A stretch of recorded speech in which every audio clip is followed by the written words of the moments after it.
Noticentro 1, CMI. Desde pasado mañana comienza vacunación en el país. Bogotá, Medellín y Cali desde el jueves, solo para cuerpo médico. Jefe de enfermería del Hospital Universitario de Sincelejo, seleccionada para primera vacuna. El programa de vacunación se extenderá todo el año. Coordinador de la OMS y asesor del gobierno habla sobre el plan de vacunación en Pregunta Yamil. Médicos cuestionan demora en llegada de vacunas. Sensible baja de contagios en el mundo y en Colombia. Normal regreso a clases en algunos colegios oficiales de Bogotá. Expresidente Samper critica intervencionismo de Colombia, primero en la Florida y ahora en Ecuador. Candidato favorito en Ecuador, Andrés Arauz, rechaza vinculación con ELN. Otro militante de las FARC asesinado. Terrible nevada hoy en Estados Unidos. De costa a costa, 170 millones de habitantes afectados. Con Claudia Palacios y Margarita Ortega. Buenas noches. Comenzó el conteo regresivo para la aplicación de las primeras vacunas contra el COVID en Colombia. El ministro de Salud, Fernando Ruiz, reveló que pasado mañana en Sincelejo se aplicará la primera vacuna. La dosis será aplicada a la jefe de enfermería, Verónica Machado, quien esta noche habló con Noticentro 1 CMI. Será en Sincelejo y en Montería donde se iniciará la vacunación en el país. El presidente Iván Duque confirmó que este miércoles 17 de febrero, la primera persona vacunada será Verónica Machado, una de las jefes de enfermería del Hospital Universitario de Sincelejo. La verdad, no me lo esperaba. Esto sí lo he tomado como una sorpresa, con satisfacción, con alegría. Pienso pues que es un reconocimiento que me hace el presidente, el Ministerio de Salud, en acogerme a mí. Durante su programa Prevención y Acción, el presidente Iván Duque y el ministro de Salud, Fernando Ruiz, anunciaron además el cronograma de vacunación para el resto de la semana. El jueves 18 de febrero iniciará la vacunación en Bogotá, Medellín, Cali, Bucaramanga, Cartagena, Barranquilla y Cundinamarca. El viernes 19 se iniciará la vacunación en Riohacha, Cúcuta, Pereira, Armenia, Manizales y Valledupar. El sábado 20 en Pasto, Popayán, Tunja, Neiva, Buenaventura e Ibagué. El lunes 22, la vacunación se realizará en Yopal, Florencia, Arauca, Quibdó, Mocoa y Villavicencio. La aplicación de estas primeras dosis concluirá el 23 de febrero en Inírida, San José del Guaviare, Santa Marta, San Andrés y Puerto Carreño. Distribuimos de manera equitativa las vacunas para que todos los colombianos que están viviendo en cada departamento, distrito de Colombia, tengan exactamente la misma oportunidad de tener acceso a las vacunas. Y es que la llegada de las primeras vacunas se convirtió en todo un acontecimiento. El presidente Iván Duque, la vicepresidenta Marta Lucía Ramírez y el ministro de Salud, Fernando Ruiz, aplaudieron cuando los contenedores con la bandera de Colombia tocaron suelo nacional. El traslado a la zona franca donde se encuentran en este momento se dio en medio de un gran operativo de seguridad con más de 21 carros blindados. Este es el primer lote de 50.000 vacunas. El gobierno espera que al final de este mes de febrero estén en Colombia 1.600.000 dosis para completar así la primera fase de vacunación. El gobierno aseguró que la cadena de frío está garantizada con la instalación de 33 ultracongeladores en las principales ciudades del país. En Bogotá, la inmunización comenzará con 12.500 dosis que serán aplicadas al personal médico. Esta noche, la alcaldía publicará un decreto con los lineamientos del plan de inmunización. Kevin es enfermero del Hospital Santa Clara y será uno de los primeros en recibir la vacuna contra el COVID-19 en Bogotá. Por fin voy a poder acercarme a mi familia. Llevo un año sin verlos, tengo miedo de contagiarlos. Él y sus compañeros que están en primera línea de atención recibirán el biológico el jueves, en este punto que contará con 1.062 dosis. Las 7 entidades por donde vamos a empezar a vacunar al personal de primera línea están listas. Kennedy será el hospital público con más dosis asignadas, 3.672, y Medellín, el privado, con más vacunas. Este hospital ya tiene montada la logística. Son 11 puntos debidamente condicionados para aplicar 2.254 dosis. Es obligación de las EPS e IPS agendar, convocar, vacunar y registrar la vacunación. La Fundación Santa Fe recibirá 2.035 dosis, el Hospital de la Policía 1.536, el Instituto Nacional de Cancerología 1.223 y el Hospital Simón Bolívar 780. Lo que vamos a recibir primero va a ser las vacunas de Pfizer, y las vacunas se repiten su segunda dosis a los 21 días. Bogotá tiene la capacidad de poner 10.000 vacunas diarias, es decir, que en 48 horas se aplicaría la totalidad de dosis recibidas. El plan de inmunización en Colombia se extenderá durante todo el año. Entre febrero y marzo se proyecta la recepción de 1.600.000 dosis. Con la llegada del primer lote de vacunas del laboratorio Pfizer se ha dado inicio ya al cronograma de importación del biológico para combatir el COVID-19. Este cronograma establece precisamente que en febrero 15 se recibieron las primeras 50.000 dosis. Se esperan otras 50.000 para la siguiente semana del 22 de febrero. En marzo comenzarían a llegar lotes de 100.000 vacunas en la primera semana, así como en la segunda, cuando ya se sumarían algunas de los laboratorios Sinovac y AstraZeneca.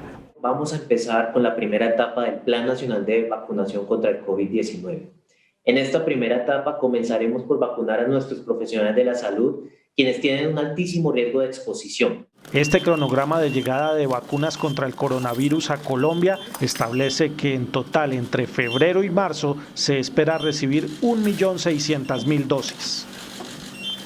En Latinoamérica son 9 los países que han comenzado el plan de vacunación contra el COVID-19.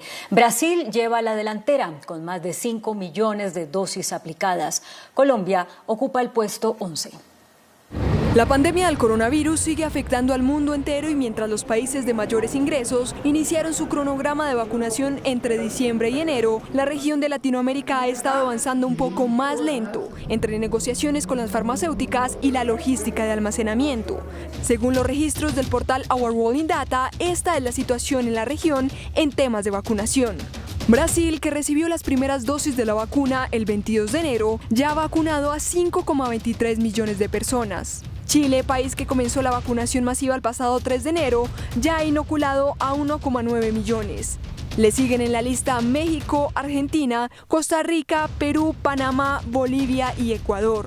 Países como Venezuela y Colombia anunciaron en las últimas horas el arribo de las primeras dosis, pero aún no comienzan con la vacunación masiva. En el caso de países como Uruguay, Paraguay, Guatemala, Nicaragua, El Salvador, Honduras, República Dominicana, han anunciado que en los próximos días llegarán sus primeras dosis. Cuba avanza con el desarrollo de su propia vacuna, que estima poder aplicar en el primer semestre de este año, mientras que países como Haití, Guyana o Surinam no han brindado información al respecto. Así pues, Colombia, a quien le llevan más de un mes de ventaja con el inicio de las inoculaciones, ocupa el puesto número 11 en la región.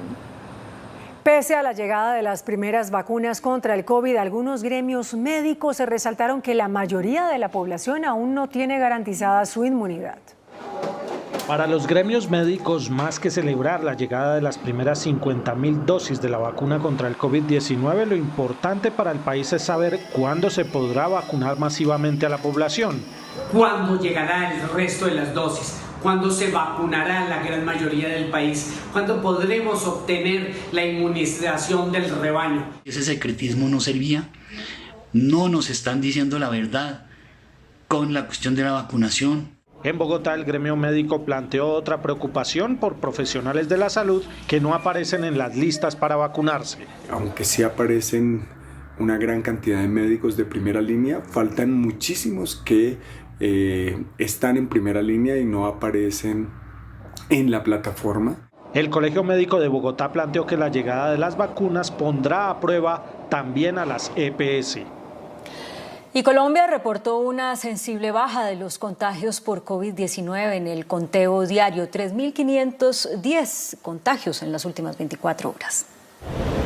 Una reducción significativa en los nuevos casos reportados por COVID-19 se presentó este lunes en Colombia. Solo 3.510 personas se contagiaron recientemente de la enfermedad. A la fecha en el país ya han contraído el virus 2.198.549 colombianos. Los casos activos a la fecha son 43.789. Las muertes aumentaron con otras 181. El total de fallecidos a la fecha es de 57.786. Este ha sido el comportamiento en la curva de contagios y muertes en los últimos 4 días. El 12 de febrero con 5.528 contagios y 213 muertes. El 13 de febrero con 4.947 contagios y 229 muertes. El 14 de febrero con 4.923 contagios y 180 muertes. Hoy 15 de febrero, 3.510 contagios y 181 decesos. Y por su parte, la Organización Mundial de la Salud informó que los contagios globales de COVID-19 se redujeron a la mitad desde principios de año. El número de casos de coronavirus reportados semanalmente se redujo casi a la mitad, pasando de más de 5 millones de contagios a inicios de enero a 2,6 millones de casos en la última semana. The number of reported cases of COVID-19 globally has now declined for the 5th consecutive week. Last week saw the lowest number of reported weekly cases since October. El jefe de la OMS también hizo un importante anuncio. Today, WHO gave emergency use listing to 2 versions of the Oxford AstraZeneca vaccine, giving the green light for these vaccines to be rolled out globally through COVAX. Aunque el organismo aseguró que existe la esperanza de poder controlar la pandemia, advirtió que el incendio no se ha sofocado y hay que mantener las medidas para evitar su propagación. Después de casi un año, regresaron a clases presenciales algunos colegios públicos de Bogotá. 2.226 menores de edad volvieron a las aulas con estrictas medidas de bioseguridad. Este lunes volvieron a las aulas los estudiantes de 8 colegios públicos de Bogotá. Me parece excelente porque a veces, digamos, nosotros los que trabajamos no tenemos tanto espacio para estar pendiente de tareas. La capital tiene 138 colegios públicos con protocolos aprobados, pero hay más de 400 instituciones educativas. Hasta el 10 de marzo, pues todos los colegios deben tener listos sus protocolos. Esta semana entrarán 25 colegios oficiales más y se espera que en los próximos 2 meses el 100% de las instituciones regrese a la presencialidad. Nosotros no necesitamos el aval de un sindicato, sino de la Constitución para garantizar la educación. La alcaldesa dio la bienvenida a los niños en el colegio José Félix Restrepo, donde habrá 3 estudiantes por salón y asistirán de manera presencial 3 días por semana. La economía colombiana se contrajo 6,8% en 2020. La construcción es el sector que reporta la más fuerte caída al cierre del año, según el DANE. La economía colombiana, que venía con altibajos pero siempre con cifras positivas en los últimos años, registró su peor caída en el 2020 al presentar una contracción del Producto Interno Bruto de menos 6,8%. Por sectores, los más afectados en el último trimestre de 2020 fueron la construcción, la explotación de minas y canteras, el entretenimiento, el comercio, el transporte, los hoteles y los restaurantes y la industria manufacturera. Estos resultados reflejan la manera como la crisis impactó la capacidad de compra de los hogares. Si la gente no sale a cine, la gente no sale necesariamente a hacer turismo como lo hacía anteriormente. Según el DANE, el país acumuló ya 3 trimestres seguidos con cifras negativas del Producto Interno Bruto, lo que para algunos es técnicamente una recesión. Gremios de la producción le pidieron al gobierno que acelere la aplicación de las medidas para reactivar la economía, pues hay que revertir los malos resultados del 2020 cuanto antes. Para los gremios de la producción nacional, las cifras negativas en materia de crecimiento obligan al gobierno y al mismo sector privado a acelerar los procesos de reactivación. Es en realidad una alerta y es un recorder sobre el inmenso reto que tenemos por delante. Este es el momento de tener una sociedad que se una alrededor de la reactivación, no solamente porque a las empresas les va bien, sino porque lo importante es que a las personas les va bien si tenemos una economía reactivada. El 21 y el 22 deben ser años en que la reactivación debe ser el norte desde la política nacional, como lo ha evidenciado el gobierno nacional y su compromiso, pero también desde las decisiones locales. El comercio y los hoteles fueron los más afectados y esperan cifras positivas hasta el 2022. Volver a llegar a niveles del 60% de ocupación tomará por lo menos el primer semestre del año 2022. Sin embargo, las proyecciones del gobierno apuntan a un crecimiento positivo del 5% para este año. En otras noticias, el expresidente Ernesto Samper afirmó que Colombia se ha vuelto un país intervencionista en la región, tras criticar la visita del fiscal Francisco Barbosa a Ecuador, en la que entregó pruebas de las supuestas relaciones del ELN con Andrés Arauz, puntero en las elecciones presidenciales del vecino país. Para el expresidente Ernesto Samper, lo que acaba de hacer el fiscal Barbosa es una clara intromisión en los asuntos internos de Ecuador, cuando está a puertas de decidir una elección presidencial. Lo que acaba de suceder con el fiscal Barbosa fue exactamente lo mismo que le sucedió al partido de gobierno y al mismo gobierno cuando trataron de interferir las elecciones de Estados Unidos. Y dice que en relación con el gobierno de Cuba, la Cancillería colombiana lo maltrata, sobre todo después de que este avisó del tema del atentado que estaría preparando el ELN en Bogotá. Esto es una pelea personal del comisionado para la guerra Ceballos contra el gobierno de Cuba. Para el expresidente es necesario un giro en las relaciones internacionales del gobierno Duque, sobre todo con la llegada de Joe Biden a la presidencia de Estados Unidos. Y entre tanto, desde Ecuador, el candidato izquierdista Andrés Arauz desmintió que el ELN hubiera financiado su campaña presidencial. A finales de enero se conoció que Andrés Arauz, economista de 36 años y del fin del exmandatario socialista Rafael Correa, recibió supuestamente del ELN un aporte de miles de dólares a su campaña, algo que rechazó. Rechazo categóricamente la noticia falsa. Deploro la burda mentira sobre la intención de otorgar un préstamo de $80,000 del ELN cuando yo ni siquiera era candidato ni me encontraba en el Ecuador. El candidato, quien espera conocer el nombre de su rival en el balotaje, aseguró que la reciente visita a Ecuador del fiscal de Colombia, Francisco Barbosa, a pedido de la fiscal Diana Salazar, forma parte de las medidas desesperadas para dejarle fuera de la contienda. Otro desmovilizado de las FARC fue asesinado en Antioquia. La víctima fue identificada como Leonel Antonio Restrepo. Leonel Antonio Restrepo y su primo Alexander Mejía fueron baleados en jurisdicción del municipio de Cañas Gordas, en Antioquia. León Restrepo había tenido que desplazarse de la vereda La Blanquita de esta misma población por amenazas y realizaba su proceso de reincorporación en Frontino, occidente de Antioquia. El Partido Común expedió a la CIDH medidas cautelares para impedir el asesinato de integrantes de la colectividad. ¿Hasta cuándo, señor presidente? ¿Hasta cuándo va a parar esta matazón? Si continuamos con esto, ¿hacia qué despeñadero va a llevar a nuestro país? Necesitamos garantías, señor presidente. Con Leonel Restrepo suman ya 258 el número de excombatientes asesinados desde la firma del acuerdo de paz en 2016 y el número 9 en 2021. Y en Caquetá, el alcalde de Cartagena del Chairá, Edilberto Molina, tuvo que abandonar el municipio por amenazas de las disidencias de las FARC. Por temor a las reiteradas amenazas de disidencias del Frente 62 de las FARC, el alcalde de Cartagena del Chairá, Edilberto Molina, salió del municipio con su familia para proteger su integridad ante el riesgo que considera inminente. Me dieron 72 horas para que abandonara el municipio de Cartagena del Chairá. Fui declarado objetivo militar por alias Robledo. Estamos aquí en Florencia articulando con la fuerza pública para la situación que se está viviendo. El mandatario ya instauró la denuncia ante la Fiscalía. Según información de inteligencia, pues hay una información por fuente humana donde va a haber un atentado para la fuerza pública y para la administración municipal. El alcalde, sus 2 hijos y su esposa estarán en Florencia hasta contar con garantías de seguridad que le permitan el retorno a Cartagena, ubicado al norte del departamento. Seguimos en Noticentro 1 CMI. En sesión de la Comisión de Paz del Senado de la República, la Iglesia y la comunidad de Buenaventura denunciaron que hay fosas comunes en el puerto. Muy buenos días. Muerte, desplazamientos, pobreza. Todo eso trató la Comisión de Paz del Congreso de la República en su visita a Buenaventura. Allí hubo una solicitud por parte de la Iglesia que sea aplazada la obra en un dragado porque allí habría fosas comunes.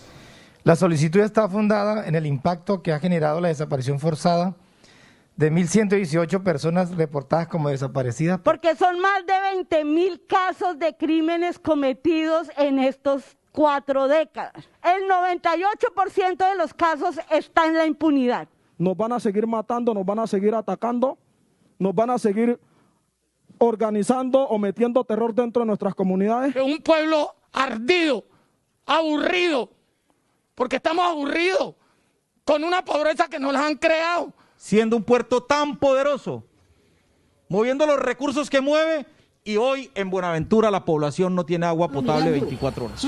Comunidad y Congreso coincidieron en que el presidente Iván Duque debe encabezar una delegación del alto gobierno para ir al puerto y solucionar los problemas.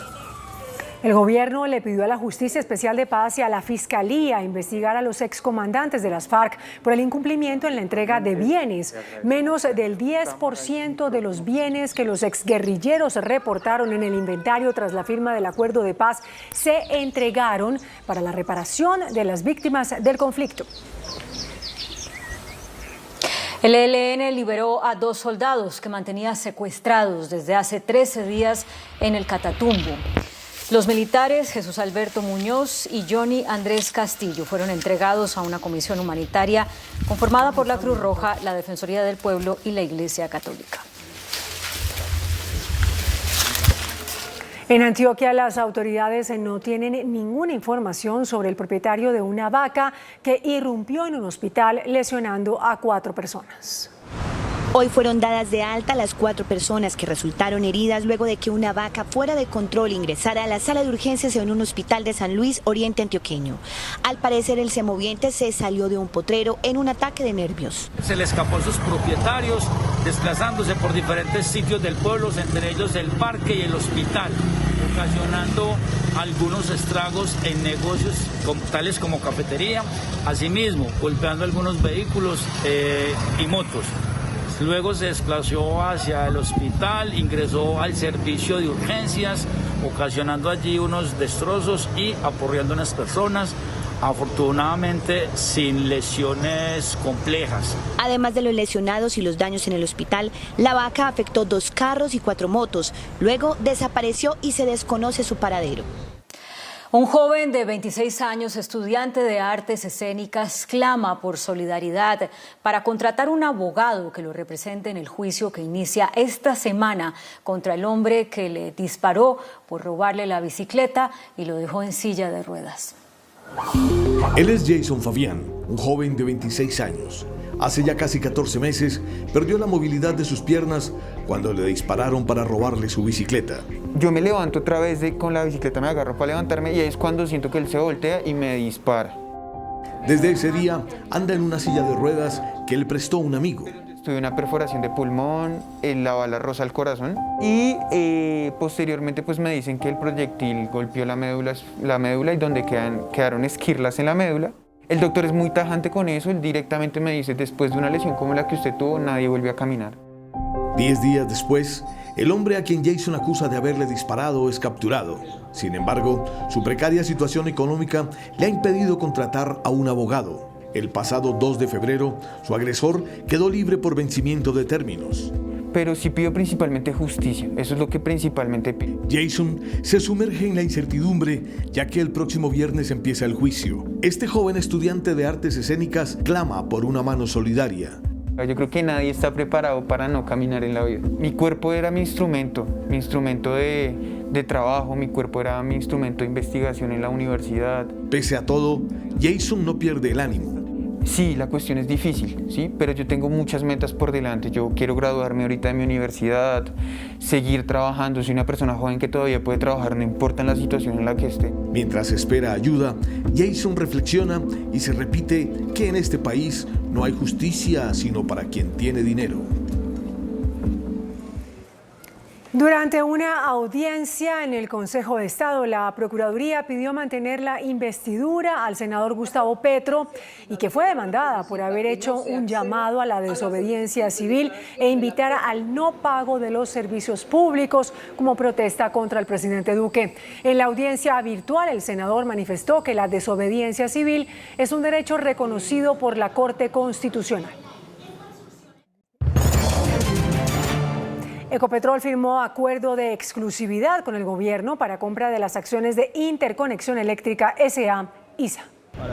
A través de un comunicado, la petrolera confirmó la firma del acuerdo con el Ministerio de Hacienda y Crédito Público, ratificando el convenio de exclusividad que pone en carrera a Ecopetrol para la compra del 51,4% de las acciones que tiene la nación en Interconexión Eléctrica ISA. Con el acuerdo, las partes desarrollarán conversaciones preliminares sobre los términos y condiciones de la posible transacción.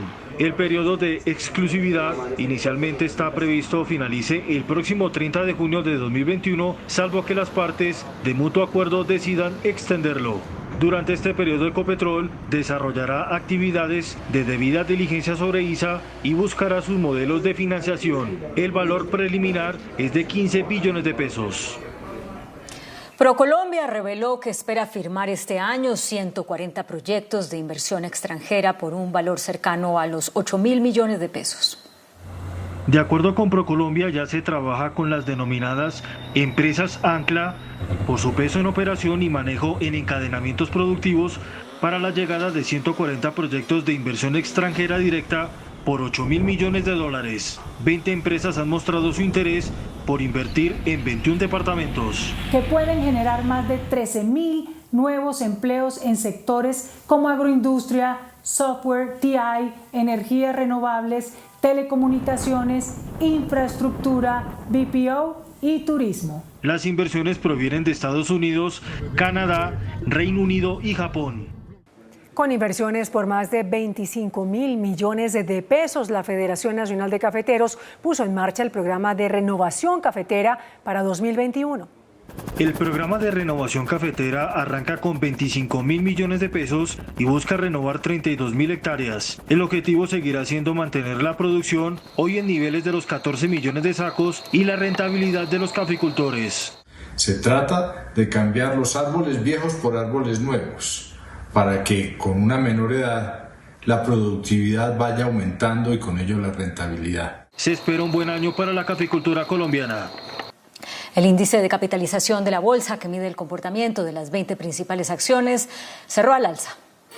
El índice de capitalización de la Bolsa de Valores de Colombia subió 0,25% a 1.369 puntos. La acción del Banco de Bogotá fue la que más subió, con una valorización de 3,67% a 83.240 pesos.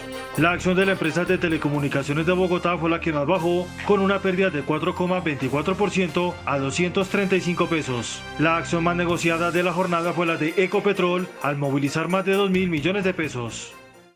El precio del dólar se mantuvo estable. Indicadores económicos en Noticentro 1 CMI. Por ser día festivo en Estados Unidos, la tasa representativa del mercado para mañana martes se mantiene entre 1.515 pesos con 65 centavos. Los profesionales del cambio compran la divisa en promedio entre 1.310 pesos y la venden entre 1.360 pesos. Un euro cuesta 4.232 pesos con 50 centavos. La libra de café en Nueva York se cotizó a $1 con 21 centavos. El azúcar se transó en 16,34 centavos de dólar la libra. El barril de petróleo WTI se cotizó en $60 con 13 centavos. La referencia Brent para Colombia se cotizó en $63 con 30 centavos. Una acción de Ecopetrol cuesta 2.190 pesos. En Reino Unido comenzó a regir la orden de aislarse 10 días para quienes lleguen de países procedentes de la lista de países con alta propagación del COVID-19. La cuarentena en hoteles se aplica para británicos, irlandeses y los residentes en el Reino Unido que entren a Inglaterra y que en los últimos 10 días hayan estado en alguno de los 33 países que integran esa lista roja. Cada persona debe pagar $2.400 para cubrir sus gastos de aislamiento. La aparición de 2 casos de la variante británica del coronavirus provocó el cierre de Auckland, la mayor ciudad de Nueva Zelanda, que comenzó desde hoy un confinamiento de 3 días.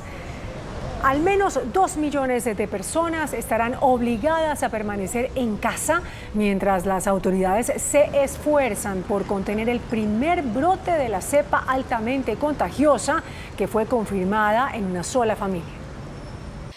Y se agudiza en Perú el escándalo que ya provocó la renuncia de 2 ministros y una investigación contra el expresidente Martín Vizcarra, quien por cierto pidió disculpas por haber abusado de un ensayo clínico de la vacuna contra el COVID-19 para poderse vacunar. La canciller del Perú, Elizabeth Astete, presentó su dimisión en medio de esta nueva tormenta política, mientras desde el gobierno, que dicen sentirse indignados y furiosos, indicaron que todos los funcionarios que hayan sido vacunados en ese plan piloto tienen que renunciar. Una impresionante tormenta de nieve ha pintado de blanco Estados Unidos de costa a costa, dejando al menos 170 millones de afectados y 2 millones de personas sin energía eléctrica. Casi 170 millones de personas están bajo advertencia de clima invernal, con carreteras heladas, cortes de energías y temperaturas peligrosamente bajas que amenazan con atascar el tráfico y paralizar ciudades de costa a costa de Estados Unidos. El severo clima invernal ha provocado declaraciones de emergencia en al menos 7 estados, incluidos Alabama, Oregón, Oklahoma, Kansas, Kentucky, Mississippi y Texas, que ha sufrido la peor parte del clima. Al menos 22 personas han muerto en accidentes automovilísticos relacionados con el clima desde que las bajas temperaturas se apoderaron del país y más de 2,5 millones de personas se quedaron sin electricidad. Varias ciudades han registrado más de 28 centímetros de nieve, la mayor cantidad desde enero de 1972, hace casi 50 años, y más de 2.600 vuelos se han cancelado debido a la tormenta de hielo y nieve.